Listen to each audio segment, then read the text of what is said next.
A día de hoy podemos encontrar azúcar o algún otro tipo de glúcido en casi cualquier alimento con el cual nos podamos topar.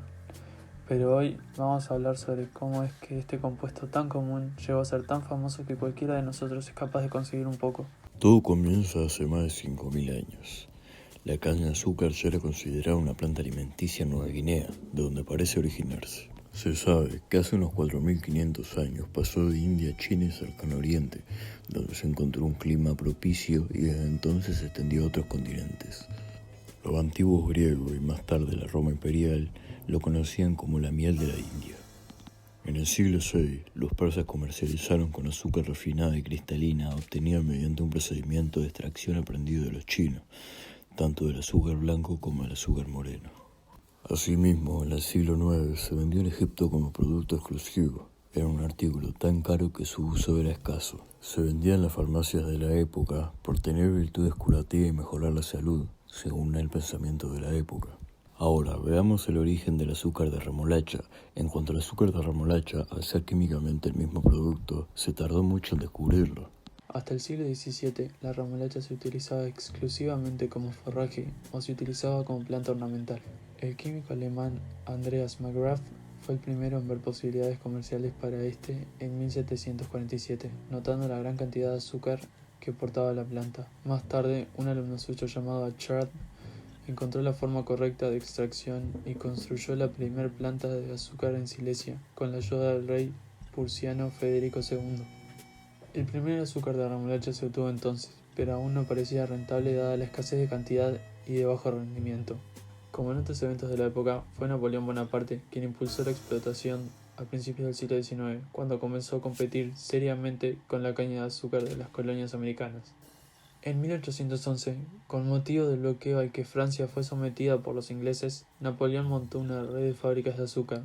Construyó más de 40 fábricas, que dieron suficiente azúcar para vender a otras potencias. Tras la derrota de Waterloo, en 1815 se abandonó la producción de azúcar de remolacha, que no reapareció hasta 1842, cuando la abolición del sistema de esclavitud en América encareció y dificultó el cultivo de caña en las posesiones europeo-americanas. Siendo el azúcar una materia prima mundial, en el siglo XIX era necesario asegurar el suministro de un producto de primera necesidad.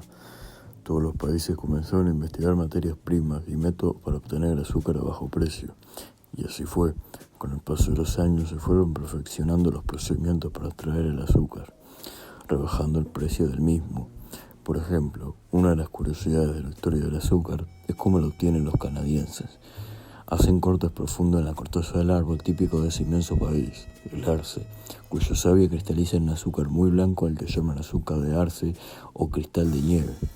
En China, especialmente en India, la producción de azúcar de caña es muy antigua. En sánscrito se le llamó sarkar, nombre al que los árabes deformaron transformándolo en azúcar. Los griegos lo llamaron sacarón, término que luego se convirtió en los nombres con los que hoy lo conocemos: azúcar, sucre, etc.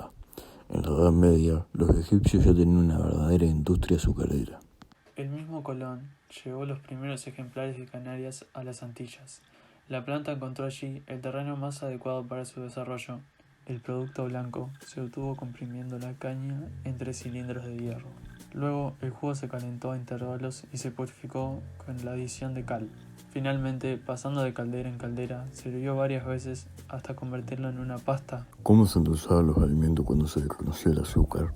En la época de los griegos y latinos, la comida se endulzaba con miel y maná, pero incluso entonces la caña de azúcar se cultivaba en Persia. Alejandro Magno lo sabía, y muy pronto la planta pasó a Grecia y luego a Roma, pero se trataba todavía de un producto de lujo, solo hacia el año 1000. Los árabes extendieron el cultivo de la caña en toda la franja costera del Mediterráneo, y más tarde los cruzados difundieron el producto por toda Europa.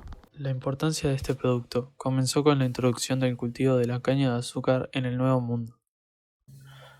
Los españoles llevaron el azúcar a América en 1493 y en Santo Domingo estuvieron las primeras plantaciones, de donde saltó al resto del Caribe. La industria azucarera fue la más importante de América durante mucho tiempo, pero siguió siendo un producto de precio tan elevado que a finales del siglo XV era considerado un excelente regalo. Entre 1518 y 1577 se llegó a pagar por 100 kilogramos de azúcar una cantidad de dinero suficiente para hacer frente a la comida de una familia de clase media durante un año. Hubo un tiempo en el que el azúcar era desconocido en Europa.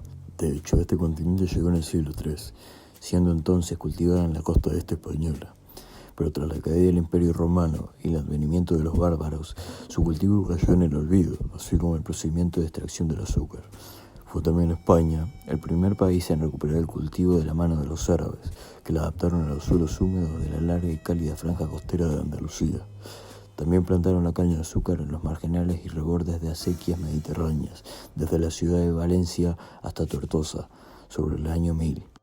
A lo largo del tiempo, el azúcar se ha convertido no solo en un elemento básico de muchos pasteles y dietas, sino también en una palabra en la que resumimos todo lo bueno, lo delicado o lo dulce. Por ejemplo, en sentido metafórico, decimos que es como el azúcar para la persona que es tierna, sensible, dulce o que valoramos, deseamos y amamos.